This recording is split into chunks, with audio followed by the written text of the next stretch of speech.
जैसा कि हम चर्चा कर रहे थे कि हमने अभी तक चर्चा की है कि जो तीसरी दुनिया के जो राष्ट्र हैं उनकी क्या विशेषताएं हैं और क्या उनके सामने समस्याएं हो सकती हैं, या अमेरिका किस प्रकार से उन राष्ट्रों को अपने प्रभाव में या अपना गुलाम बनाने का प्रयास कर रहा है। अब उससे आगे हम चल रहे थे। उससे पहले मैंने आपको कई तरह की परिभाषाएं और अर्थ बताकर स्पष्ट करने का प्रयास किया था कि शीत युद्ध के दौरान और शीत युद्ध के बाद किस तरह की विचारधारा इन राष्ट्रों को लेकर चल रही है। ठीक है, अब हम इससे आगे एक एक बिंदु की चर्चा जब करने जा रहे हैं तो आप ध्यान से देखें। कोई बड़ी इतनी विशेष बात नहीं है जो आपकी समझ में नहीं आए, लेकिन इसमें से बड़ा प्रश्न आ चुका है कई बार इस टॉपिक में से, तो आप ध्यान से देखें और आंकड़ों का ध्यान रखें, क्योंकि जब अभी वार्षिक रिपोर्ट जिस तरह भारत की सालाना रिपोर्ट आती है तो अब धीरे धीरे आंकड़े आएंगे। मैं पहले आपको बता देता हूँ, ठीक है।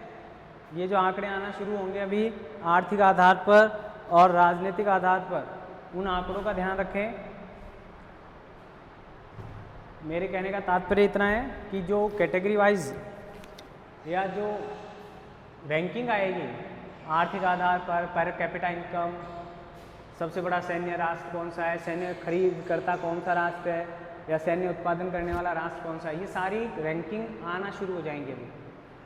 अभी से आना शुरू होंगे और दिसंबर जनवरी फरवरी तक आती रहती हैं। फिर तो उन रैंकिंग को आप साथ रखकर जब इस उत्तर को देखेंगे तो बहुत अच्छा होगा। ठीक है, तो हमारी जो पहली विशेषताएं थी, कैरेक्टरिस्टिक जो थे,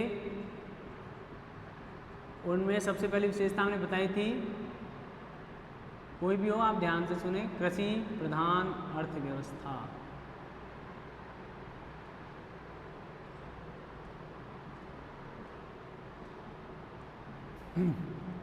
इसमें देखें, यानी इस तीसरे राष्ट्रों की जो अर्थव्यवस्था है वो पूर्णतः है, यानी बहुत ज़्यादा है तो हम क्या कहेंगे, पूर्णतः किस पर निर्भर करती है, कृषि पर निर्भर करती है। ठीक है, कृषि पर निर्भर करने में भी ये ज़्यादातर किस तरह की फसलों का उत्पादन करने पर इनका ध्यान रहता है, खाद्य फसलों का। नकदी फसलों के मामले में इनकी पोजीशन या जो इनकी स्थिति है वो इतनी मजबूत नहीं होती है। दूसरा देखें आप, इनकी जो तकनीक है वह तकनीक अब तो धीरे धीरे सुधर रही है, लेकिन फिर भी क्या है, पिछड़ी तकनीक होती है। यहाँ कृषि के क्षेत्र में कैसी तकनीक है इनके पास, पिछड़ी तकनीक है, यानी इनके पास संसाधन तो हैं, श्रम शक्ति तो है, लेकिन एक बिंदु ये भी हो सकता था, हमारे श्रम पर आधारित होते हैं, बहुत अत्यधिक श्रम शक्ति पाई जाती है इन राष्ट्रों में। ठीक है, तो विषय तो बहुत सारे हो सकते हैं, बिंदु बहुत सारे हो सकते हैं, लेकिन आप बिंदु कम भी लें, लेकिन अगर अच्छा डाटा लिखते हैं, अच्छी जानकारी लिखेंगे तो वो कम भी बहुत सफिशिएंट होंगे। तो तकनीक भी कैसी है, कृषि प्रधान अर्थव्यवस्था के अंतर्गत, हालांकि विकसित राष्ट्र भी कृषि प्रधानता है, कृषि में वो इंडिपेंडेंट रहते हैं, कई राष्ट्र इंडिपेंडेंट हैं अपने कृषि उत्पादनों को लेकर, लेकिन वहाँ टेक्निक बहुत ज़्यादा अच्छी है। यहाँ ये जो राष्ट्र हैं तीसरी दुनिया के, इनके जो कृषि संसाधन हैं वो थोड़े से पिछड़ी अवस्था में होते हैं। कीटनाशकों के लिए अभी जो सरकार वर्तमान में चल रही है, उस सरकार के आने से पूर्व हम भी खाद के लिए इन विकसित राष्ट्रों पर निर्भर करते थे। यूरिया जिसका नाम सुना है ना आपने, वह यूरिया भी हम कहाँ से ले रहे थे, और निर्यात करते थे, आयात करते थे उसका। अभी हमारी सरकार ने प्रयास किया तो शायद हम इंडिपेंडेंट हो गए हैं, अब हम यूरिया निर्यात नहीं कर रहे होते। तो तकनीक क्या है, यहाँ पर पिछड़ी हुई है। कृषि भी किसकी की जाती है, खाद्य फसलों की। अब आप समझ सकते हैं कि खाद्य फसलों की जब कृषि की जा रही है तो उसका निर्यात इतना नहीं होता है तो उसकी आर्थिक आवश्यकता इतनी ज़्यादा नहीं होती है, यानी वो उसकी कीमत भी इतनी अत्यधिक नहीं होगी। कीमत नकदी फसलों की या किसी कीमती फसलों जो होती हैं उनकी ज़्यादा कीमत मिलती है, और वह उस राष्ट्र की अर्थव्यवस्था को बनाने में योगदान देती है। तो आप ये ध्यान रखें कि इनके लिए सबसे पहली समस्या यही है कि ये किस पर आधारित है, कृषि पर, और कृषि पर आधारित होने के कारण इनकी अर्थव्यवस्था कैसी मानी जाती है, पिछड़ी, और उसके पिछड़ी अर्थव्यवस्था। और कारण क्या है उसका, एक तो वो खाद्य फसलों का उत्पादन ज़्यादा करते हैं, दूसरा उनकी तकनीक क्या है, पिछड़ी हुई है, और वो किस पर निर्भर करते हैं, सिंचाई पर निर्भर करते हैं, और सिंचाई पर निर्भर करने के कारण या सिंचाई पर इनकी निर्भरता होती है। तो सिंचाई पर निर्भरता के कारण कई बार क्या होता है, फसलें बारिश की कमी के कारण भी खराब हो जाती हैं। ठीक है, तो ये बात है, ये सारी चीज़ें इन राष्ट्रों में क्या पाई जाती हैं, कॉमन। और इसी को अगर समस्या लेंगे तो जो जो इनका हल होगा, या ये तकनीक का पिछड़ा होना इनकी समस्या है, विशेषता भी है और समस्या भी। सिंचाई पर निर्भरता इनकी समस्या भी है और इनकी विशेषता भी। ठीक है, आगे हालांकि कृषि इनको सबसे ज़्यादा रोजगार देती है, सबसे ज़्यादा व्यक्ति लगे रहते हैं, लेकिन वहाँ भी मौसमी बेरोजगारी या प्रच्छन्न बेरोजगारी इन्वॉल्व रहती है। वहाँ कृषि रोजगार तो देती है, तो रोजगार की दर अच्छी होनी चाहिए थी, लेकिन वहाँ पर रोजगार की जो दर है वो कम है, या फिर वो पूर्णतः रोजगार की श्रेणी में आप इसे नहीं रख सकते। तो पहली बात जो हम कह रहे हैं कि प्रधान जो अर्थव्यवस्था है वो किस पर निर्भर करती है, कृषि पर। और ये क्या करते हैं, सिर्फ कितना कमा पाते हैं, जैसा मैंने अभी बताया आपको, जीवन निर्वाह के लायक या योग्य आमदनी इनकी होती है, यानी अपनी जीविका निर्वहन कर सकते हैं और ज़्यादा काम वो नहीं कर सकते। तो ये सारी इन सभी तीसरी दुनिया के राष्ट्रों में कॉमन बात है कि यहाँ ये जो समस्याएं आपको दिखाई दे रही हैं, इन समस्याओं के कारण इनके लिए कृषि क्या नहीं है, लाभ का सौदा नहीं है, लाभ का व्यवसाय नहीं है। ठीक है, तो इस वजह से इनकी अर्थव्यवस्था भी क्या है, पिछड़ी हुई है। हालांकि अब धीरे धीरे परिवर्तन आ रहे हैं, लेकिन इतने नहीं आ रहे हैं कि वह विकसित राष्ट्रीय श्रेणी में इनको रखा जा सके। हमारा दूसरा कारण जो हमने देखा वो था निर्यात पर निर्भरता। निर्यात पर निर्भरता, अब आप खुद समझ सकते हैं कि जो राष्ट्र आयात की बजाय निर्यात करेगा, देखिए विकसित राष्ट्रों की सोच क्या होती है, विकसित राष्ट्र ऐसा नहीं है निर्यात नहीं करते, वो निर्यात करते हैं, आयात नहीं करते, लेकिन वो क्या आयात कर रहे हैं और निर्यात क्या कर रहे हैं, उस चीज़ पर वो बहुत प्रभावकारी बिंदु साबित होता है। निर्यात पर निर्भरता अत्यधिक, जरूरी नहीं है निर्भर नहीं होंगे, वो क्या करते हैं, ये तो करते हैं कच्चे माल को निर्यात।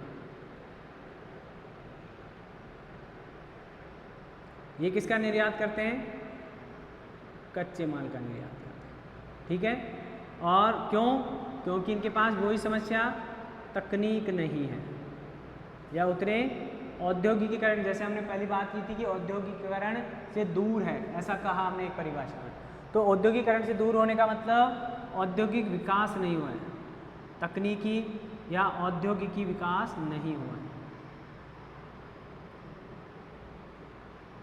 कारण समझ में आया आपको, भाई कच्चा माल तो है, उससे प्रोडक्ट बनाया जा सकता है, मूल्यवान प्रोडक्ट बनाया जा सकता है, लेकिन दिक्कत कहाँ आ रही है, इनमें कॉमनली ये टेक्निक नहीं है। अब यहाँ पर समस्या क्या आ सकती है कि यहाँ पर या तो ये शिक्षा में पीछे हैं, शिक्षा भी नहीं है, एक समस्या और है, या एक समानता और है कि शिक्षा में कैसे हैं ये पिछड़े हुए राष्ट्र। अब शिक्षा में पिछड़े हुए राष्ट्र हैं तो आप समझ सकते हैं कि तकनीक को सीखने के लिए आपके पास शिक्षा का होना बेहद आवश्यक है। लगभग 58 के करीब लिटरेसी रेट रहती है, या इससे भी कम रहती है, ये तो एक औसत आ रहा है, कई राष्ट्रों में तो इससे भी कम हो जाती है। तो जहाँ इससे भी कम लिटरेसी रेट है तो वो तकनीक के मामले में भी उतने ही पिछड़ते जाते हैं, और तकनीक में पिछड़ते जाएंगे तो कच्चे माल को निर्यात करना ही पड़ेगा, और कच्चा माल जिस रूप में निर्यात होता है तो आप जानते हैं कि उस रूप में उसकी कीमत उसके उत्पाद की तुलना में कम होती है। अगर आप सोचें कि किसी प्रोडक्ट की कोई चीज़ हम रफ जो चीज़ है उस रफ को ही अगर हम मूल्यवान वस्तु के बराबर बेचना चाहें तो ये पॉसिबल नहीं है। आप जितना इसकी कीमत बढ़ाएंगे तो आपको जो प्रोडक्ट बनकर आएगा उसकी कीमत भी ऑटोमेटिकली बढ़ती जाएगी। ठीक है ना। तो ये दिक्कत क्या आ रही है कि इनके यहाँ आयात और निर्यात का जो रेशो है, आयात और निर्यात का जो अनुपात है वो हमेशा नकारात्मक ही रहता है, नेगेटिव रहता है। यानी निर्यात की तुलना में आयात ज़्यादा किया जाता है इन राष्ट्रों के द्वारा, पहली बात तो ये। और ये टोटली किस पर डिपेंड रहते हैं? निर्यात पर। इनकी मजबूरी होती है कि ये उस वस्तु को निर्यात ही करेंगे, ये इससे ज़्यादा उसका कुछ और नहीं कर सकते। और कई बार निर्यात की गई वस्तु इनके पास उत्पाद के रूप में महंगे दामों पर आती है और ये उसे आयात करना ही इन्हें पड़ता है, आवश्यकताएं ऐसी। ठीक है, तो ये जो दूसरी बात है निर्यात पर निर्भरता, ये भी सभी तीसरी दुनिया के राष्ट्रों में एक सामान्य विशेषता पाई जाती है। और आप देखते हैं कि भारत खुद भी या भारत जैसे अन्य जो राष्ट्र हैं वे निर्यात पर ज़्यादा जोर देते हैं। और मैं अगर कह दूं कि तेल उत्पादक राष्ट्रों का तो जीवन ही पूरी तरह से तेल निर्यात पर निर्भर करता है। अगर वे तेल निर्यात नहीं करेंगे तो शायद उनकी जो अर्थव्यवस्था है वो बिल्कुल डाउन क्या हो जाएगी, ख़त्म हो जाएगी, कुछ है ही नहीं उनके पास तेल के अलावा। और आप सोचें कि वो तेल का निर्यात नहीं करें, ऐसे ही बैठे बैठे पैसे कमा ले तो ठीक है, तो पॉसिबल नहीं है कहने का मतलब। लेकिन वहाँ जो तेल है वो बहुत मूल्यवान प्रोडक्ट है। मैंने अभी बताया कृषि पर जो आपके पास प्रोडक्शन होता है उसका आप निर्यात करते हैं, तो वह निर्यात या कच्चे माल का जो निर्यात करते हैं आप, खनिजों का, अयस्कों का, वह किसी भी तरह से उतना मूल्यवान नहीं है जितना तेल हो सकता है, पेट्रोलियम जितना हो सकता है। लेकिन पेट्रोलियम जो राष्ट्र हैं वे अमीरों की श्रेणी में आते हैं, वहाँ की समस्याएं अलग हो गई हैं। वहाँ उनके आंतरिक जो कलेश चल रहे हैं, जो विवाद चल रहे हैं, वे उनको उस कारण डेवलप नहीं होने देते। ठीक है, तो वो तो एक अलग मैटर है। लेकिन हाँ, मैं कह रहा हूँ कि वो भी निर्यात पर निर्भर हैं और ये भी निर्यात पर निर्भर है। उनके निर्यात में ये फ़र्क है कि वो मूल्यवान वस्तु का निर्यात करते हैं और इनके साथ दिक्कत ये है कि ये कच्चे माल का निर्यात करते हैं जिसकी मार्केट में इतनी अत्यधिक मूल्य या वैल्यू नहीं है। आगे चलें, दूसरा कारण हो गया, तीसरा कारण देखते हैं हम।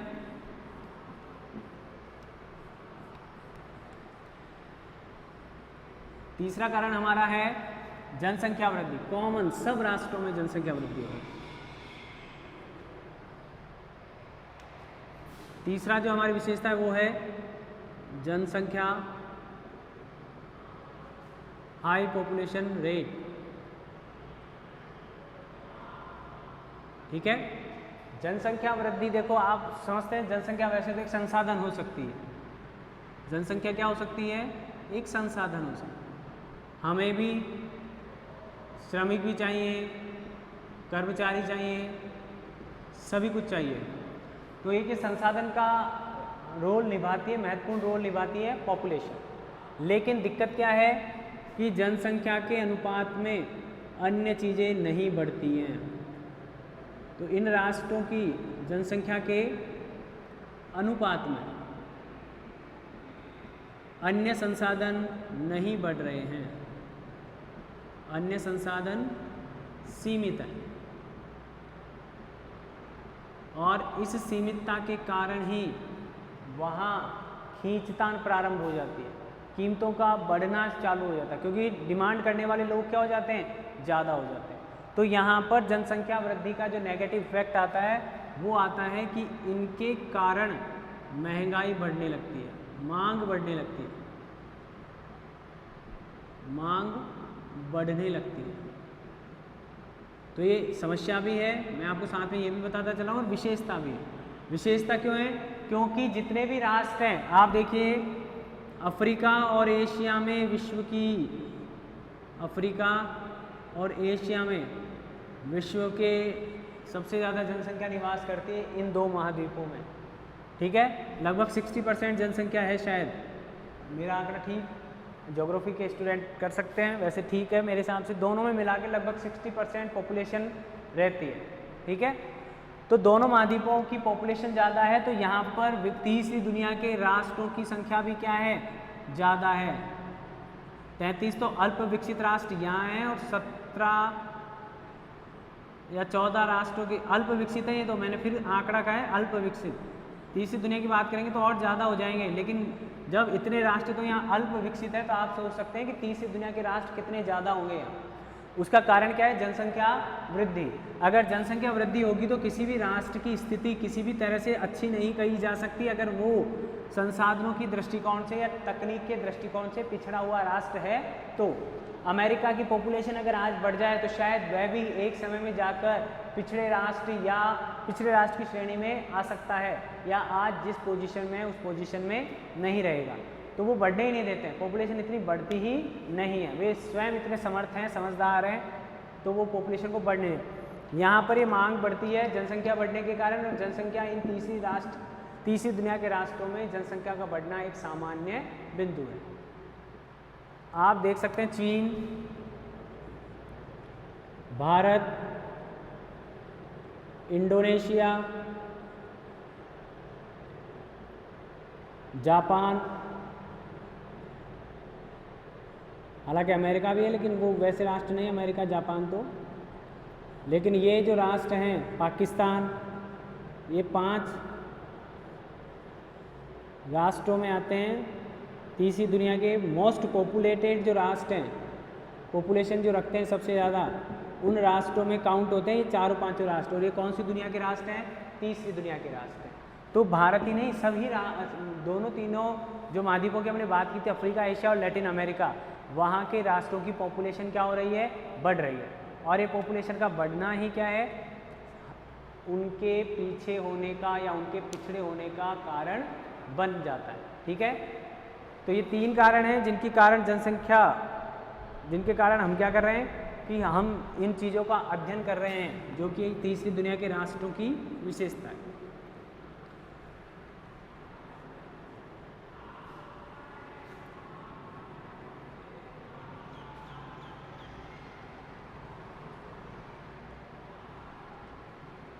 आगे देखें आप, अस्थिर राजनीतिक व्यवस्थाएं।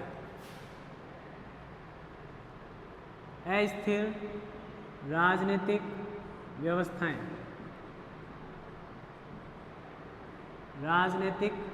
व्यवस्थाएं, या अस्थिर राजनीति। ठीक है, अब आप देखिए कि देश के नेतृत्व को चलाने के लिए या राष्ट्र को दिशा या दशा देने का काम करता है केंद्रीय नेतृत्व। अब अगर केंद्रीय नेतृत्व असक्षम है या फिर वहाँ पर चुनाव समय से नहीं हो रहे हैं, या चुनाव होने के बावजूद भी वो जो सरकार चुनी जा रही है वह सक्षम नहीं है, तो वहाँ पर राजनीतिक अस्थिरता आ जाती है। जैसे हमारे यहाँ कहते हैं कि पिछली बार जो प्रधानमंत्री थे उनके समय सरकार का मनोबल कुछ अलग था, और वर्तमान सरकार के समय सरकार और सेना का मनोबल कुछ अलग है। दोनों समय प्रधानमंत्री रहे, दोनों समय सरकार के मनोबल में परिवर्तन आया। तो वह जो नेतृत्व है वह नेतृत्व क्षमता ही बताती है कि आगे क्या कार्य किया जाने वाला है। तो यहाँ पर जितने भी ये राष्ट्र हैं, यहाँ पर किसी भी तरह की कोई राजनीतिक स्थिरता नहीं पाई जाती है। यानी या तो चुनाव होते नहीं हैं,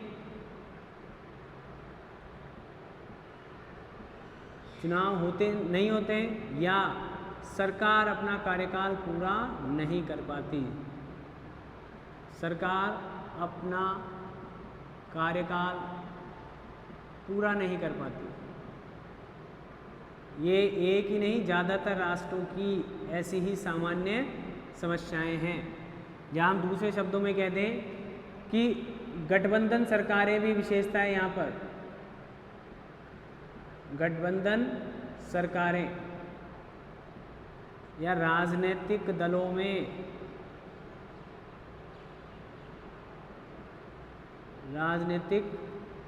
में अत्यधिक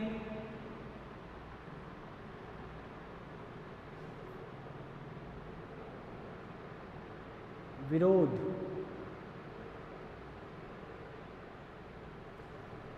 ठीक है।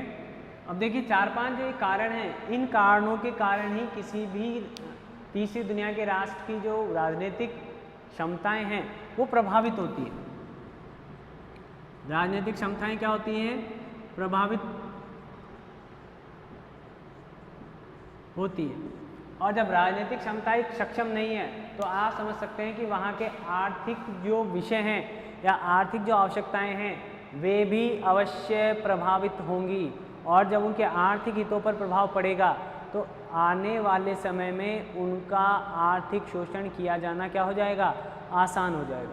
तो इन राष्ट्रों में हम किसी भी बड़े राष्ट्र की बात कर लें, अगर हम कह दें इराक इससे पहले, या क्यूबा कह दें, तानाशाही है, लोकतांत्रिक सरकारों को हटा दिया जाता है।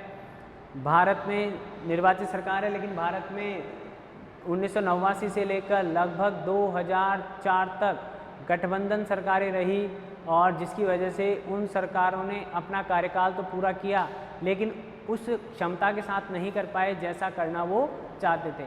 उन्हें उन गठबंधन की मजबूरियों का पालन करते हुए अन्य राष्ट्रों के साथ अपने विदेश संबंधों को भी संतुलित करने में थोड़ी कठिनाई होती थी। वे कठोरता से कोई निर्णय नहीं ले पाते थे। तो ये जो राजनीतिक अस्थिरता है, यह इन तीसरी दुनिया के राष्ट्रों में सामान्य तौर पर पाई जाने वाली मुख्य विशेषता है। आप कहीं भी चले जाइए, किसी भी महाद्वीप के राष्ट्र में चले जाइए, आप देखेंगे मालदीव या पाकिस्तान में बार बार सैनिक सरकारें आ जाती हैं, सैनिक तानाशाही वहाँ स्थान ले लेती है। जनरल परवेज मुशर्रफ के द्वारा नवाज शरीफ को, जो कि एक निर्वाचित सरकार के प्रतिनिधि थे और राष्ट्र के प्रधानमंत्री भी थे, उन्हें सैनिक ताकत के दम पर क्या कर दिया गया, हटा दिया गया। और उस के कारण भारत और पाकिस्तान के संबंधों में तनाव उत्पन्न हो गया। जनरल परवेज मुशर्रफ एक सैनिक पृष्ठभूमि के व्यक्ति हैं, उन्हें कूटनीतिक या राजनीतिक संबंधों की इतनी समझ नहीं है, वे सेना के प्रतिनिधि हैं। और इस तरफ भारत के उस समय श्रीमान अटल बिहारी वाजपेयी थे, वे कूटनीतिज्ञ व्यक्ति हैं, राजनीतिज्ञ व्यक्ति हैं। तो उनके और उनके विचारों में किसी तरह का तालमेल उस समय नहीं हुआ, और उसका परिणाम रहा कि भारत और पाकिस्तान के संबंध उस समय बहुत तनावपूर्ण रहे। तो इस तरह जब हम भिन्न भिन्न राष्ट्रों की बात करेंगे, दक्षिणी सूडान हो या सूडान हो या अफ्रीका हो, सोमालिया हो, इथोपिया हो, या हम चले जाएं ब्राज़ील में चले जाएं, अर्जेंटीना में चले जाएं, यहाँ पर भी कई बार राजनीतिक अस्थिरता पाई जाती है। वर्तमान में अगर हम देखें बेलारूस या यूक्रेन के मुद्दे पर अंतर्राष्ट्रीय स्तर पर सरकारें सीरिया में क्या चल रहा है, वहाँ निर्वाचित सरकार को पद से हटाकर जो गैर निर्वाचित सरकार है, या जो एक जनता के द्वारा जो सर्वे किया गया उसमें जो प्रतिनिधि पसंद आ रहा है, अमेरिका उसका समर्थन कर रहा है, और रशिया द्वारा जो पूर्व निर्वाचित सरकार है उसका समर्थन किया जा रहा है। तो दोनों की जो ये अव्यवस्था है, खींचतान जो चल रही है, राजनीतिक खींचतान, वह भी तीसरी दुनिया के राष्ट्रों की एक महत्वपूर्ण विशेषता है, जिसके कारण बड़े राष्ट्रों को या विकसित राष्ट्रों को वहाँ पर हस्तक्षेप करने का मौका मिल जाता है, या उसकी अर्थव्यवस्था को प्रभावित करने का मौका मिल जाता है। आगे चलें तो ये कारण है इनके, या ये समानताएं, ये सारी चीज़ें इन तीसरी दुनिया के राष्ट्रों में पाई जाती है राजनीतिक स्तर पर। आगे चलते हैं।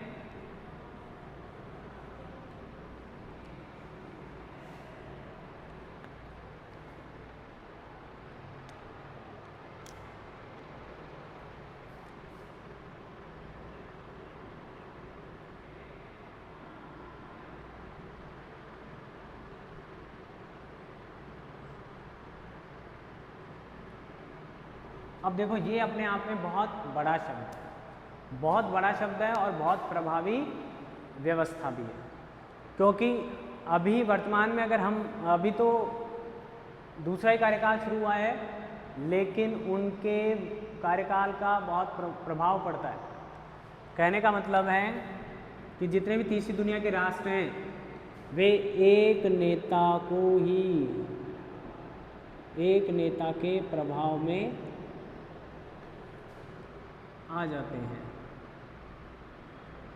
वहाँ की जो जनता है, यानी लगभग इन राष्ट्रों में एक ऐसा व्यक्ति होता है जिसका तोड़ वहाँ पर आता नहीं है जब तक जीवित रहते हैं या जब तक सत्ता में रहते हैं। अगर भारत की बात करें तो नेहरू जब तक रहे जीवित भारत के प्रधानमंत्री रहे। इंदिरा के समय इंदिरा बेस्ड हो गई थी भारत की पूरी राजनीति, और वर्तमान में पूरी राजनीति का केंद्र कौन हो है अभी, मिस्टर ये। तो नेहरू, इंदिरा, मोदी, शेख मुजीब बांग्लादेश के, सुकर्णो इंडोनेशिया के,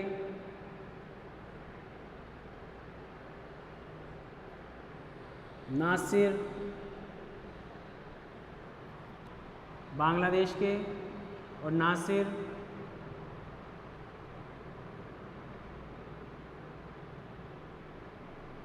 मिस्र के और टीटो यूगोस्लाविया के। ठीक है, तो ये देखो आप, ये जो व्यक्तियों के नाम मैंने आपको लिखे हैं, ये इसी तरह के व्यक्ति पाए जाते हैं लगभग हर तीसरी दुनिया के राष्ट्र में, या ये लंबे समय तक राजनीतिक नेतृत्व करते हैं। इसके कारण उनका उस देश की राजनीतिक व्यवस्था पर क्या पड़ता है, प्रभाव पड़ता है। लंबे समय तक नेतृत्व करते हैं, लंबे समय तक लीड करते हैं किसी देश की पॉलिटिकल सिस्टम को।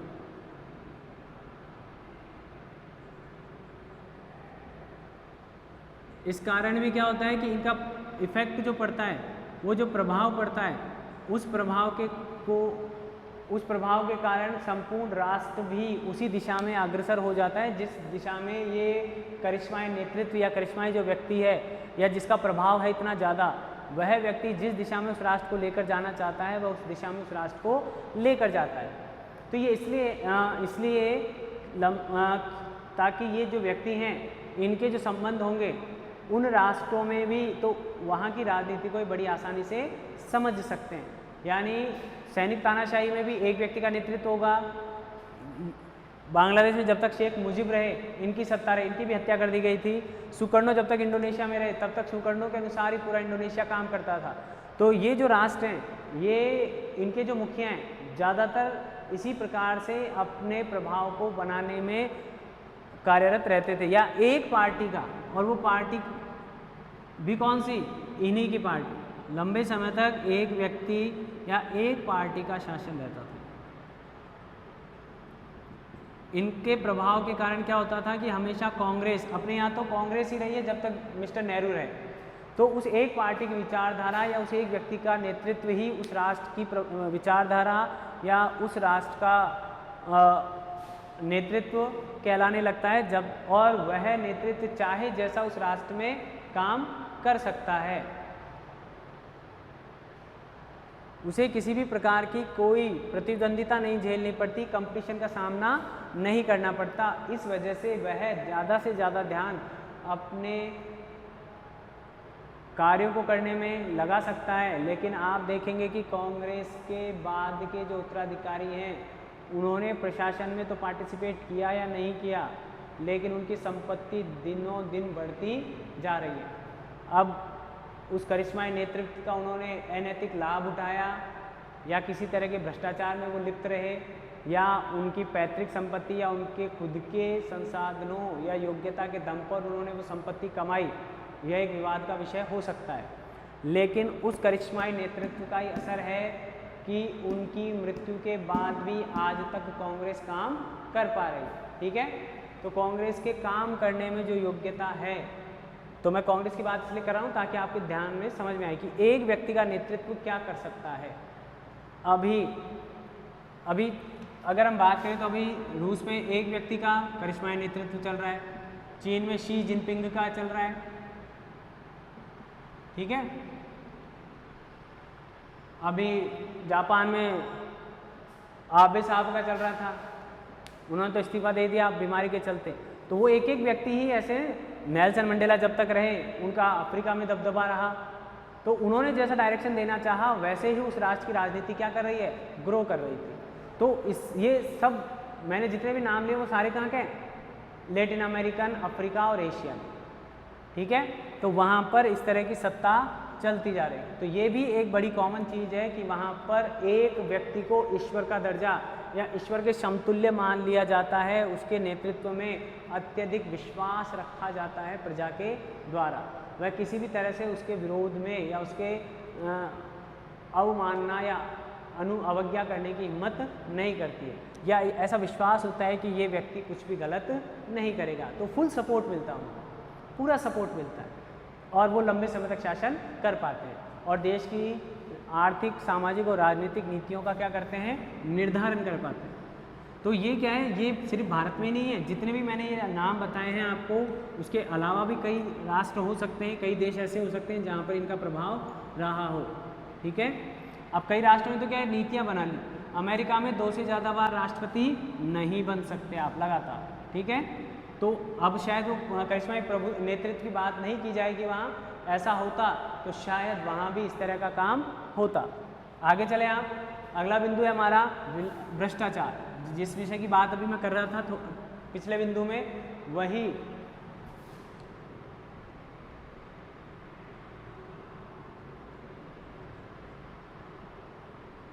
भ्रष्टाचार।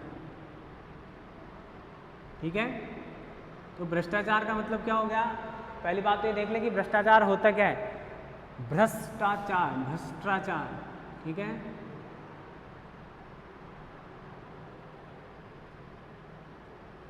भ्रष्टाचार, भ्रष्ट आचार। तो भ्रष्ट आचार का मतलब क्या हो गया कि आप अपने पद का क्या कर रहे हैं, दुरुपयोग करना, अपने पद या शक्तियों का दुरुपयोग करना, दुरुपयोग करना, ये क्या कहलाता है, भ्रष्टाचार कहलाएगा। अब ये कैसे किया जाएगा कि जो चीज़ सामान्य लोगों के लिए जिस प्रकार से बनाई गई है या लागू की गई है, आप उसके विपरीत आचरण कर रहे हैं या उसके अनुरूप आचरण नहीं कर रहे हैं, ये क्या कहलाएगा, भ्रष्टाचार कहलाएगा। अब चाहे सामाजिक क्षेत्र में किया जाए, आर्थिक क्षेत्र में किया जाए, राजनीतिक क्षेत्र में किया जाए या किसी भी अन्य प्रकार से उसको काम किया जाए, वह सभी प्रकार से गलत माना जाएगा। अब मैंने आपको बताया कि ये सिर्फ भारत ही नहीं, भारत के अलावा जितने और भी जो राष्ट्र हैं वहाँ भी भ्रष्टाचार उच्चतम सीमा पर चला जाता है। इसका नतीजा क्या होता है, कई तरह से दिखाई देता है। वो या तो राजनीतिक जो व्यक्ति हैं उनके पास अत्यधिक संपदा एकत्रित हो जाती है, ठीक है, या वहाँ की मुद्रा का जो मूल्य है वो अत्यधिक गिर जाता है, मुद्रा अवमूल्यन हो जाता है। जिम्बाब्वे में अभी कुछ दिन पहले बोरी लेकर जाते थे और ब्रेड खरीद कर लाते थे, यानी वहाँ पर इतना ज़्यादा भ्रष्टाचार हो। वहाँ क्यों हुआ, कैसे हुआ कि लोगों ने नोट, इतने ज़्यादा नकली नोट छाप दिए गए कि वहाँ पर नोटों की अधिकता हो गई और वह बोरी भरकर नोट मिलने लग गए और सामान एक ब्रेड का पैकेट आने लगा। तो ये दिक्कत कहाँ से आई, क्योंकि वो जो व्यवस्था थी, राजनीतिक व्यवस्था, या तो वह उस भ्रष्टाचार को रोक नहीं पाई या नकली नोटों की जो छपाई हो रही थी उस छपाई को नियंत्रित नहीं कर पा रही है। तो वहाँ पर क्या हो गया, भ्रष्टाचार हुआ और उस भ्रष्टाचार ने वहाँ की सभी व्यवस्थाओं को अव्यवस्था में बदलने का काम किया। अभी जब मैं बात कर रहा था कि अभी कांग्रेस सरकार के जितने भी नेता हैं उनका केस चल रहा है, चाहे वो चिदम्बरम हो, चाहे वो राहुल गांधी हो या कोई और हो, ठीक है, किसी का बेटा फंसा हुआ है, किसी पर हेराल्ड जो न्यूज़पेपर है उसकी संपत्ति को लेकर इन पर चल रहा है और इन पर भी मुकदमे चल रहे हैं। किसी की बेटी फंसी हुई है, किसी का बेटा फंसा हुआ है, कहीं पर खुद नेता फंसे हुए। तो इन्होंने क्या किया कि वहाँ इन्होंने का कहने का मतलब, इन कॉमन राष्ट्रों में सबसे बड़ा पिछड़ेपन का कारण या जो विशेषता है या जो समानता है वो भ्रष्टाचार है। यहाँ पर इन राष्ट्रों में बहुत बड़े स्तर पर क्या पाया जाता है, भ्रष्टाचार पाया जाता है। इस भ्रष्टाचार के कारण जो कार्य किए जा सकते हैं राजनीतिक स्तर पर, वे काम नहीं होते हैं। और आप देखेंगे कि न्यूजीलैंड जो है, पिछली गणना तक मैंने कहा अभी नई रैंकिंग आ जाएगी तो आप उसको चेंज कर लें, न्यूजीलैंड सबसे कम भ्रष्ट देश माना जाता है, या रैंकिंग में नंबर 1 था कम भ्रष्ट देशों की में, सबसे कम भ्रष्ट है, ठीक है। तो सबसे कम भ्रष्ट देश है, कहाँ है, विकसित राष्ट्रों की श्रेणी में आता है, ठीक है। और सबसे ज़्यादा कहाँ से आते हैं, ये कहते हैं आप, पाकिस्तान, बांग्लादेश और भूटान तो नहीं, पाकिस्तान, बांग्लादेश और अफ्रीकी देश जितने भी हैं वे सारे भ्रष्ट देशों की सूची में सबसे ज़्यादा आते हैं। सीरिया, सूडान, सोमालिया सर्वाधिक भ्रष्ट देश है 2018 के अनुसार। सोमालिया, सीरिया, ये क्या है, सर्वाधिक भ्रष्ट राष्ट्रों की सूची में आते हैं। जो कौन सी दुनिया के देश हैं? तीसरी दुनिया के देश। तो आप समझ सकते हैं कि भ्रष्टाचार भी एक अन्य महत्वपूर्ण कारण है या समानता है जो इन सब राष्ट्रों में पाई जाती है। किसी भी कार्य को करने के लिए आपको पहले रिश्वत देनी ही पड़ जाती है, या फिर किसी भी तरह से देख लें आप, लाइसेंस लेने में, खनिजों का खनन करने में, खान के पट्टे हासिल करने में, या किसी भी अन्य प्रकार से आप देखेंगे तो ये जो भ्रष्टाचार है ये आपको तीसरी दुनिया के राष्ट्रों में ज़्यादा दिखाई देगा। ठीक है, आगे चलते हैं।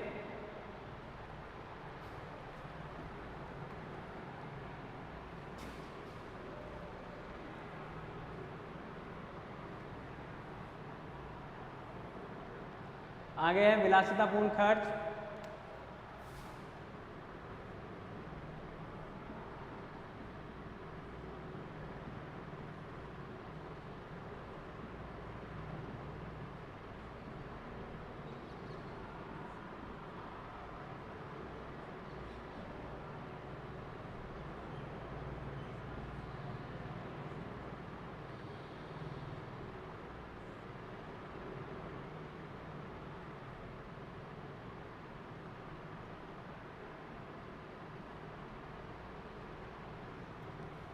विलासितापूर्ण खर्च से मतलब है भव्य स्तर पर किया जाने वाला खर्च।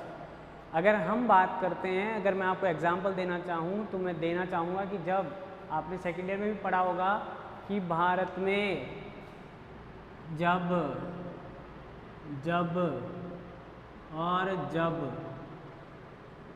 क्या आयोजित किए जा रहे हैं, क्या आयोजित किए गए? दिल्ली दरबार। अब ये दिल्ली दरबार का मतलब क्या है? एक बहुत बड़ी सभा आयोजित करना, भव्य भोजन आयोजित करना, अच्छी अच्छी पोशाकें वितरित करना, या बहुत अत्यधिक सजावट करना, खान पान से लेकर प्रवेश से लेकर जाने तक गिफ्ट देना, मतलब रिटर्न गिफ्ट भी उनको देना, और रहने की भी शाही व्यवस्था करना, ऐसे आयोजन किए गए थे। यहाँ कारण क्या था? जो ब्रिटिश सम्राट या सम्राज्ञी थी, सम्राट या साम्राज्ञी को क्वीन या किंग भी लिख दें आपके समझ में आ जाए तो उनको खुश करने के लिए करते थे। ठीक है, अब वो तो व्यवस्थाएं हैं नहीं, लेकिन खर्चे आज भी चालू हैं। आज कौन कर रहा है? इस राष्ट्र के जो मुखिया हैं, अभी जैसे मैं बता दूं सैनिक तानाशाही हो, अब जैसे मैं नाम लूँगा, जैसे एक राष्ट्र ये है, एक राष्ट्र ये था,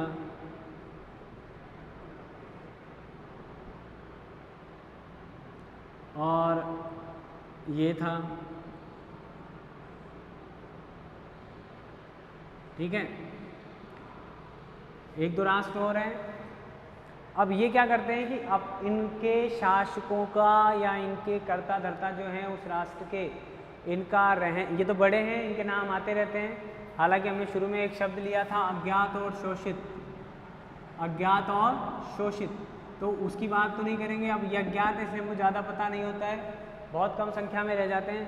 तानाशाही जो राष्ट्र हैं इन तीसरी दुनिया के राष्ट्रों में, उनमें ज़्यादातर उन तानाशाही शासकों का जो रहन सहन है वो सामान्य जनता की तुलना में बहुत ज़्यादा दिखावटी होता है, बहुत ज़्यादा व्यय किया जाता है उनके रहन सहन पर। उनके द्वारा प्रजा के और उनके रहने का जो स्तर है उसे देखकर अंदाज़ा नहीं लगाया जा सकता कि ये इतने गरीब राष्ट्र हो सकते हैं। वहाँ मैंने पहले ही बताया अफ्रीकी राष्ट्रों में तो शादियाँ अत्यधिक की हैं शासकों ने, उनकी संतानें बहुत अत्यधिक हैं, तो उसकी वजह से परिवार बहुत बड़े बड़े हैं। ठीक है, वहीं अगर भारत जैसे राष्ट्रों की बात की जाए तो वहाँ पर संपत्ति अर्जित करने के बाद शादियाँ बहुत विलासितापूर्ण की जाती हैं। हमारे यहाँ तो किस में खर्च होता है? शादियों में। जो भी राष्ट्र हैं हमारे यहाँ शादियाँ, जितना बड़ा अधिकारी होता जाता है उतनी ही वो क्या करता है? शादी को भव्य बनाने का काम करता है। बहुत बड़े स्तर पर वो क्या की जाती है? शादी की जाती है। ठीक है। तो ये क्यूबा, अमेरिका, इराक, ये राष्ट्र जो थे यहाँ पर सैनिक तानाशाही है या साम्यवाद जैसा विचारधारा प्रचलन में है। सद्दाम हुसैन के देखेंगे तो बहुत सारी गाड़ियाँ, बड़े बड़े महल रहने के लिए, ऐसे ही क्यूबा के शासक थे। और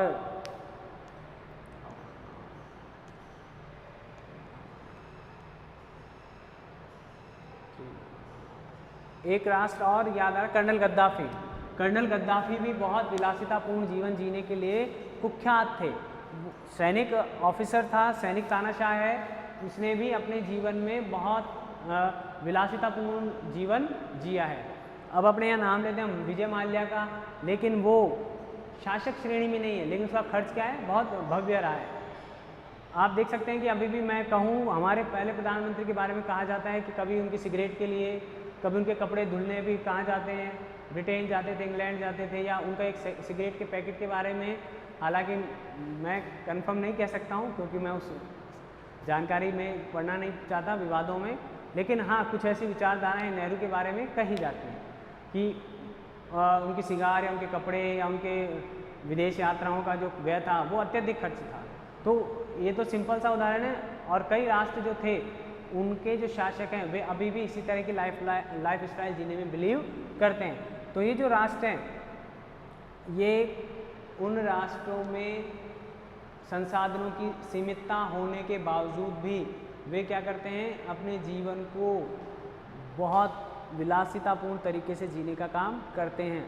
उनका मानना है कि हम हमारे देश के सर्वोच्च व्यक्ति हैं, तो जैसी हमारी छवि है वैसी हमारे राष्ट्र की छवि विश्व में निर्मित होती है। तो इसलिए हमें इस प्रकार का जीवन जीना पड़ता है, हमारी स्वयं की कोई स्वाभाविक इच्छा ऐसा करने की नहीं है। वे इस बात का सहारा लेकर अपनी बात को सही प्रूव करने का प्रयास करते हैं, लेकिन वास्तव में ऐसा नहीं होता है। वे उन राष्ट्रों की हकीकत सभी राष्ट्रों को वैसे भी पता है, लेकिन बस वो अपने निजी स्वार्थों के लिए इस प्रकार का जीवन जीते हैं। आगे चलें तो ये कॉमन है, हम क्यों पढ़ रहे हैं, क्योंकि ये उन सभी राष्ट्रों में कॉमन चीज़ पाई जाती है और ये इन राष्ट्रों की आर्थिक पतन का कारण भी है। इनकी ये मानसिकता जो है उसके कारण पूरे राष्ट्र को झेलना पड़ता है। अभी हम कहें कि यदि आप खुद, हमारे मिस्टर गांधी के बारे में कहा जाता है एक धोती और एक औरत के लिए शॉल और एक डंडा होता था उनके पास। साधनों की सीमितता थी, राष्ट्रपिता जैसा दर्जा उनको दिया गया, लेकिन इस तरह का कोई उनका मानसिकता नहीं थी। उसके अलावा भी किसी की हमारे यहाँ मानसिकता नहीं। 3 दरबार आयोजित हुए अंग्रेजों के लिए किए, इसका भी विरोध हुआ हमारे यहाँ, क्योंकि उस समय भारत की जो आर्थिक स्थिति थी वो इतनी अच्छी नहीं थी। इसके बावजूद भी उस समय के वायसराय ने दिल्ली दरबार आयोजित करके भारतीय आर्थिक स्थिति को और ख़राब करने का काम किया।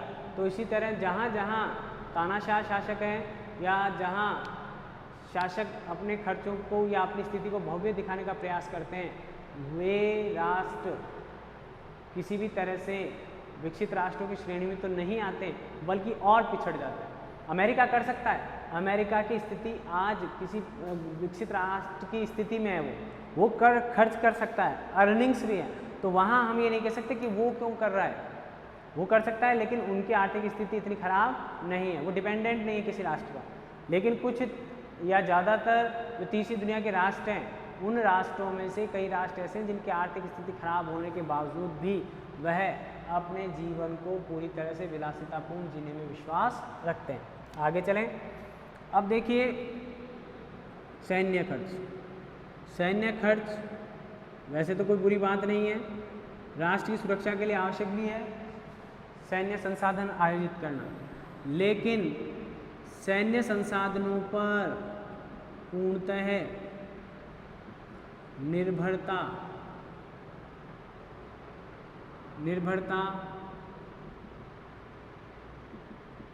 पाई जाती है। क्या विशेषता है?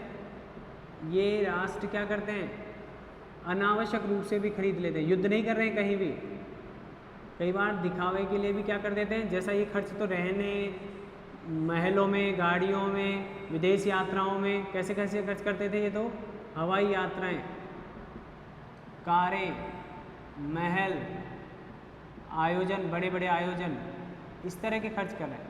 यहाँ पर अनावश्यक सैनिक सामग्री क्या की जाती है, खरीदी जाती है।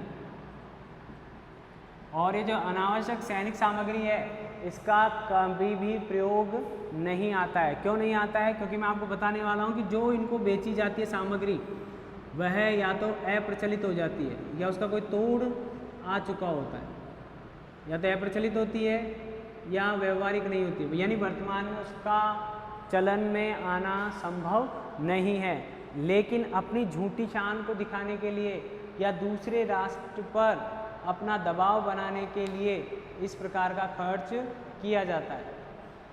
कहीं कहीं जगह तो उनकी टोटल जीडीपी का 5 से 10% खर्च, कुछ राष्ट्र तो इतना ही कर पाते हैं, जो कि बहुत बड़ी राशि है, क्योंकि हम खर्च नहीं कर पा रहे हैं। भारत ने अपनी एजुकेशन पर 6% खर्च करने का सोचा है अभी, यानी हम एजुकेशन पर 6% ही नहीं खर्च कर पाते अपनी टोटल जीडीपी का, जबकि हम किस पर खर्च कर देते हैं, 10%, 5 से लेकर 10%, 5 से कम नहीं रहा, 10% से ऊपर जरूर चला गया हो।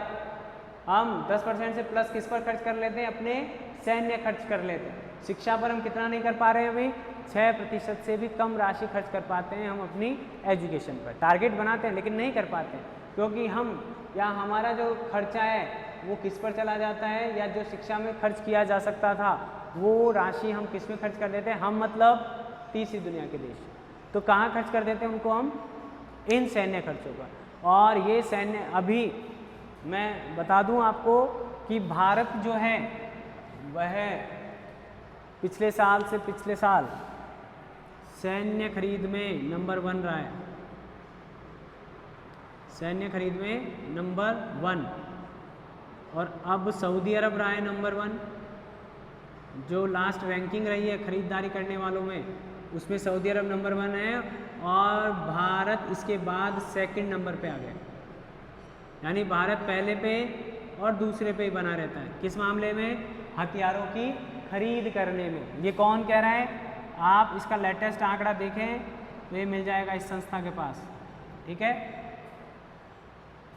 ठीक है, तो इसको देखेंगे तो आपको पता लगेगा कि भारत जैसा राष्ट्र, तो आप पूरी लिस्ट देख लेंगे इसके अनुसार तो आपको पता लग जाएगा कि कौन से राष्ट्र हथियारों की खरीदारी ज़्यादा कर रहे हैं। अब जैसे भारत खरीदारी करता है तो भारत से बदला लेने या भारत की क्षमताओं को कम करने के लिए या उससे अपनी स्थिति को मजबूत करने के लिए जो व्यक्ति है वो है पाकिस्तान। तो फिर पाकिस्तान का सैन्य खर्चा बढ़ जाता है। ठीक है, और अभी तो आपको पता होना चाहिए कि यूएई ने इजराइल के साथ समझौता कर लिया है, जो कि मुस्लिम राष्ट्र है यूएई, और मुस्लिम राष्ट्रों का मुखिया भी बनता है वो। उस राष्ट्र ने इजराइल के साथ समझौता कर लिया है, तो अब आप देखेंगे कि उस एरिया में भी सैन्य खरीद एकदम से बढ़ जाएगी। सऊदी अरब उधर ही पाया जाता है। अब जो परिस्थितियाँ हैं वो अन्य राष्ट्रों को प्रेरित करेंगी कि वह अब अपने हथियारों की क्षमताओं को बढ़ाए या उन्हें खरीदने का प्रयास करे। अभी आप देखेंगे कि चाइना को रूस ने मना कर दिया है कि मैं आपको S-400 नहीं बेचूंगा, जो कि वो किसको दे रहा है, भारत को दे रहा है। अब भारत की देखा देखी, मैंने कहा कि ये जो खर्चे हैं वो बढ़ते जाते हैं।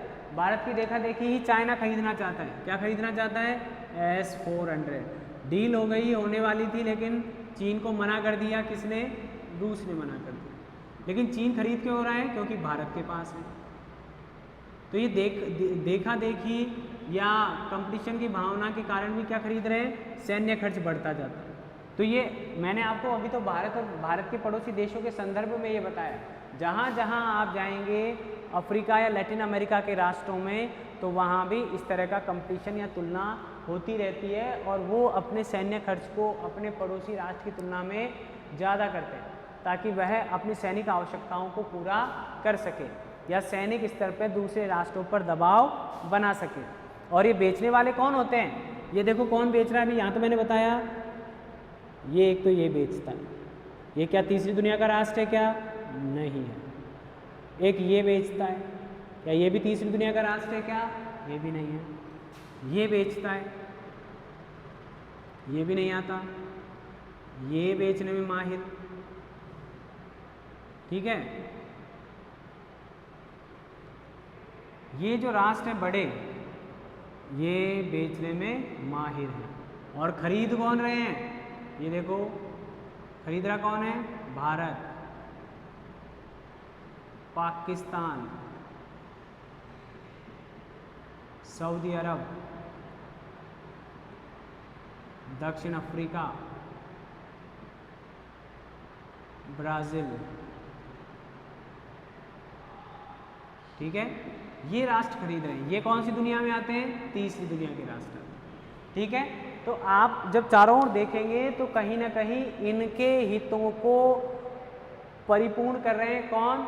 तीसरी दुनिया के राष्ट्र। तो ये भी एक बहुत बड़ी समस्या आ जाती है राष्ट्रों के लिए कि अपनी आर्थिक स्थिति को खराब करने में इनके जो आंतरिक तत्व हैं, ये सैन्य खर्च, भ्रष्टाचार, ये चीज़ें इन राष्ट्रों को स्वतः ही कमज़ोर करती हैं और इसी के कारण इन राष्ट्रों में एकता स्थापित नहीं हो पाती है या एकता स्थापित नहीं होने दी जाती है। आगे देखें, हमारा जो नेक्स्ट बिंदु है जो कि कॉमन है,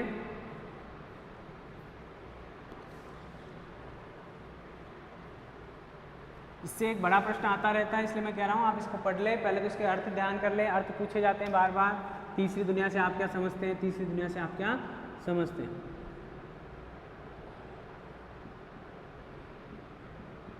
विकसित राष्ट्रों द्वारा नियंत्रित।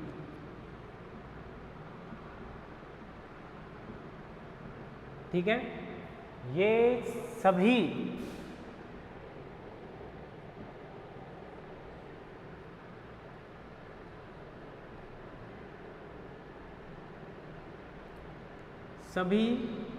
थर्ड वर्ल्ड के देशों को लागू, जो बड़े हैं, थोड़े से मजबूत हैं, उनको डायरेक्ट नियंत्रित किया जाता है, और जो थोड़े छोटे हैं, कमज़ोर हैं, जिनकी कोई हैसियत नहीं है, उन्हें इनडायरेक्टली प्रभावित किया जाता है। इनडायरेक्टली कैसे? या तो यूएनओ के जो संगठन है, WTO या WHO या वर्ल्ड बैंक, ठीक है, इनकी नीतियां इस तरह से बनाई जाती हैं ताकि वह विकसित जो राष्ट्र है वह इन्हें नियंत्रित कर सके। क्योंकि सबसे बड़ा जो डोनर है, वो डोनर कौन है? ये है। किसको डोनेशन देता है? ये यूएनओ को। तो वह वहाँ पर उन नीतियों में इस तरह का परिवर्तन करवा देता है कि इनडायरेक्टली वह इन राष्ट्रों की आर्थिक, सामाजिक, आर्थिक नीतियों को प्रभावित कर सके, राजनीतिक स्थिति को प्रभावित कर सके। तो इसका फ़ायदा क्या होता है? ये जो यहाँ पर निवेश करेगा, उस निवेश को यह दूसरे तरीक़ों से वापस प्राप्त करना चाहता है।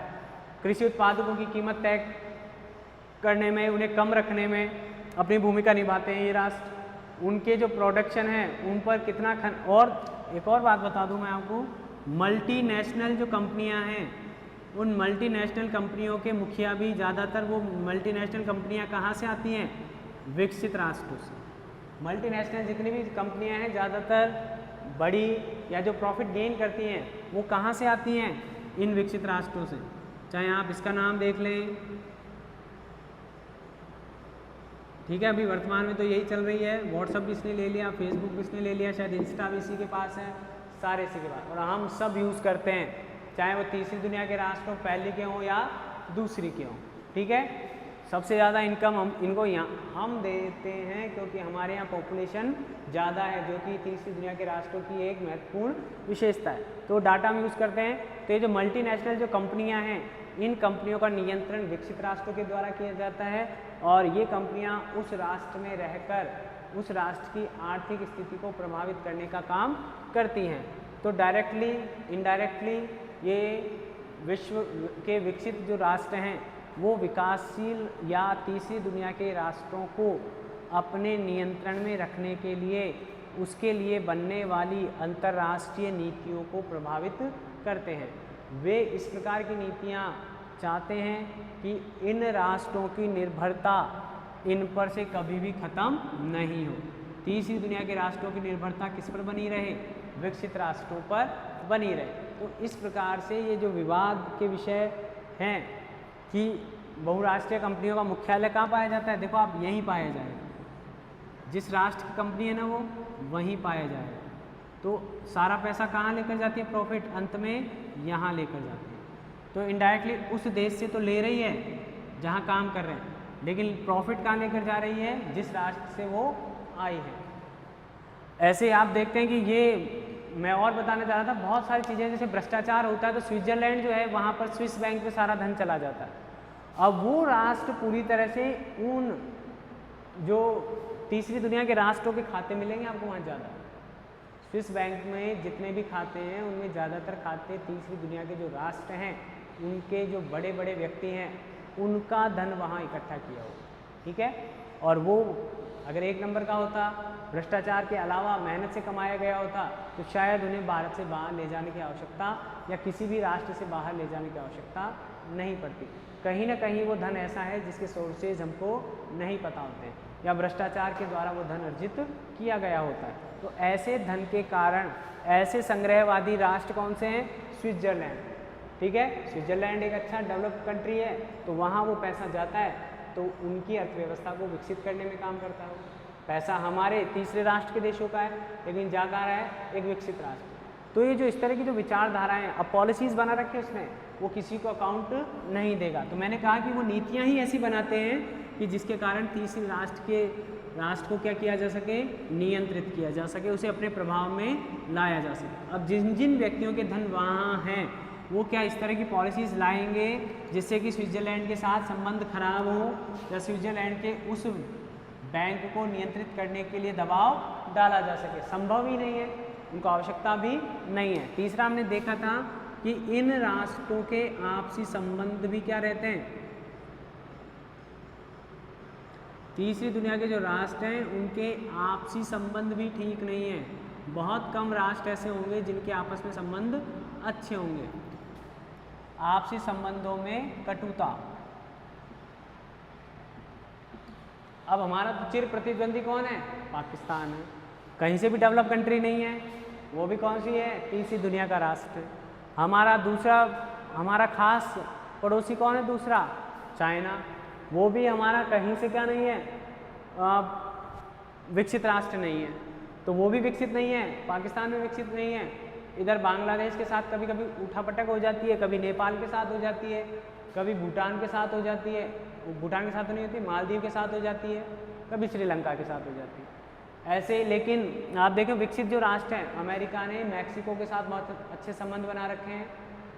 मैक्सिको से अभी डोनाल्ड ट्रंप के आने से जब थोड़ी सी गड़बड़ हो रही है, दीवार खींची जा रही है मैक्सिको और अमेरिका के बीच, तो उसका थोड़ा विरोध है, नहीं तो उससे पहले ठीक थे। कनाडा के साथ अच्छे संबंध हैं, यानी कनाडा की तरफ से उसको कोई चिंता करने की आवश्यकता नहीं होती, तो वहाँ आपस में उनके अच्छे संबंध है। मैंने आपको पहले भी कहा है कि जो व्यक्ति आर्थिक रूप से मजबूत होते हैं उनके संबंध स्वतः ही दूसरों के साथ क्या हो जाते हैं, अच्छे हो जाते हैं। या तो वो ऐसी उम्मीद रख लेता है, अच्छे संबंध बना लेता है, या फिर वो राष्ट्र खुद भी या वो व्यक्ति खुद भी विनम्रता का उदाहरण पेश करता है। तो लेकिन अपने यहाँ क्या है, मैंने कहा कि जर्मनी और फ्रांस ने अपने अच्छे संबंध बना लिए, ब्रिटेन के अच्छे संबंध हैं उन राष्ट्रों के साथ, तो वहाँ का जो मुद्दा है, अगर ईयू को छोड़ दे तो आप ब्रेग्जिट को छोड़ दे दो, ब्रेग्जिट के बाद भी अच्छे संबंध है ऐसा नहीं, वहाँ को बड़ा विवाद खड़ा हो रहा है, तो आपस में वहाँ उन राष्ट्रों के साथ घने चोखे संबंध है। लेकिन हमारे यहाँ क्या है, ये देखो आप भारत के साथ ये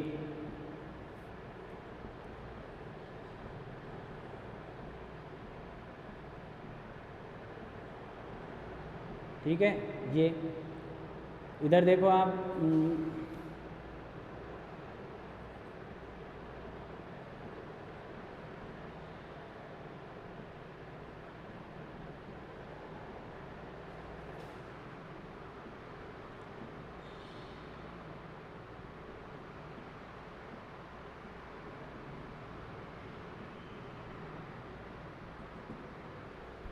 वहाँ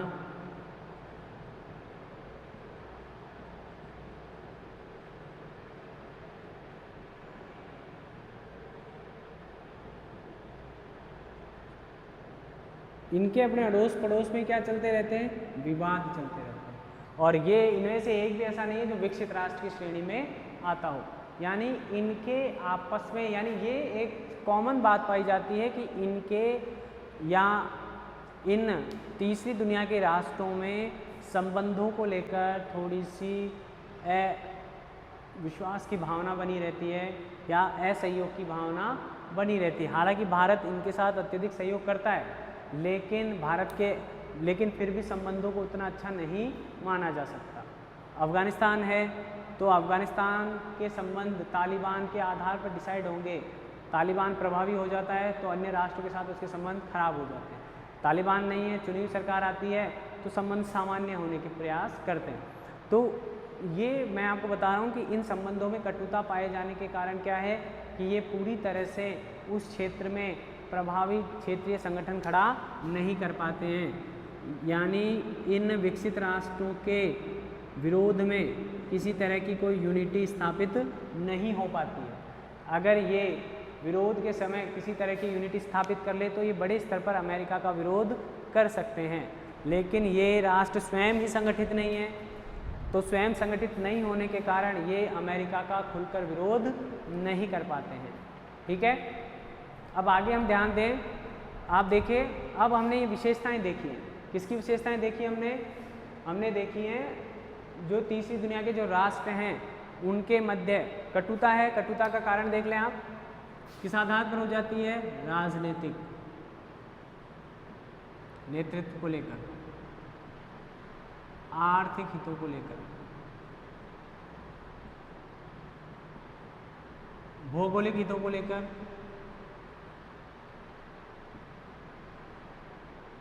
भौगोलिक हित मतलब भौगोलिक सीमा को लेकर, कुछ भी हो सकता है, सीमा को लेकर, खनिज को लेकर या समुद्र के हितों को लेकर।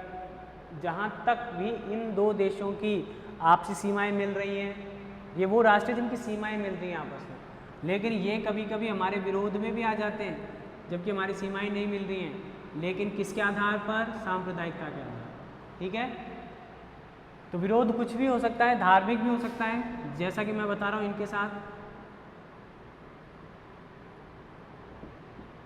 ठीक है, इन आधारों पर इन राष्ट्रों में आपसी संबंध मधुर नहीं हो पाते और इसके कारण ये जो अंतर्राष्ट्रीय स्तर पर जो इनकी स्थिति है स्वतंत्रता के बाद से लेकर अब तक, उसमें कोई ज़्यादा परिवर्तन नहीं आया है। हालांकि इसके अपवाद भी हैं। चाइना को देख लीजिए आप, चाइना और भारत लगभग सेम टाइम उनके सत्ता में परिवर्तन हुआ था या स्वतंत्रता प्राप्त हुई थी। ठीक है, लेकिन आज चाइना भारत से ज़्यादा अच्छी स्थिति में है। भारत उसका पीछा तो कर रहा है लेकिन उस गति से नहीं कर पा रहा है। साम्यवादी राष्ट्र है, लेकिन मैंने बताया कि वहाँ पर कुछ राष्ट्रों साम्यवाद के प्रभाव में रहा था वो प्रारंभ में, अभी तो नहीं है वर्तमान में।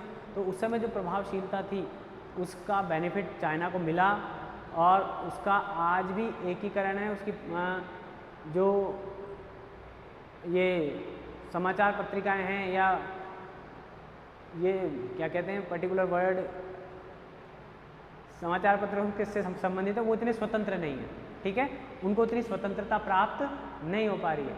तो उस स्वतंत्रता प्राप्त नहीं होने के कारण चाइना की नीतियां आज भी रिजर्व रहती हैं, ज़्यादा ओपन नहीं होती। ठीक है, जबकि चाइना अच्छी प्रोग्रेस कर रहा है, लेकिन हम देख रहे हैं कि हमसे ज़्यादा प्रोग्रेस कर रहा है, लेकिन चाइना देखता है कि मैं विकसित राष्ट्र की श्रेणी में नहीं आया हूँ, तो वहाँ उसकी पोजीशन डाउन है। तो ये जो ये अगर आपसी हितों को संतुलित कर ले, अब यहाँ पर चाइना में हांगकांग और ताइवान को लेकर विवाद चल रहा है। ठीक है, प्रेस शब्द में बोलने वाला, प्रेस जो है उसको अभी इतनी स्वतंत्रता वहाँ नहीं मिली हुई है। ठीक है, आज भी वही पोजीशन है, उसकी आर्थिक नीतियों का ज़्यादा किसी को पता नहीं होता है।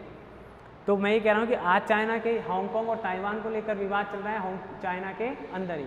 तो हमारे यहाँ क्या है, विवाद बहुत ज़्यादा हैं, या तीसरी दुनिया के राष्ट्रों के विवाद अत्यधिक होते हैं। उन 4-5 हितों को देखकर आप देखेंगे तो इस कारण भी हमने यूनिटी स्थापित नहीं होती है। तो ये मैंने आपको सामान्य विशेषताएं बताई हैं तीसरी दुनिया के राष्ट्रों की।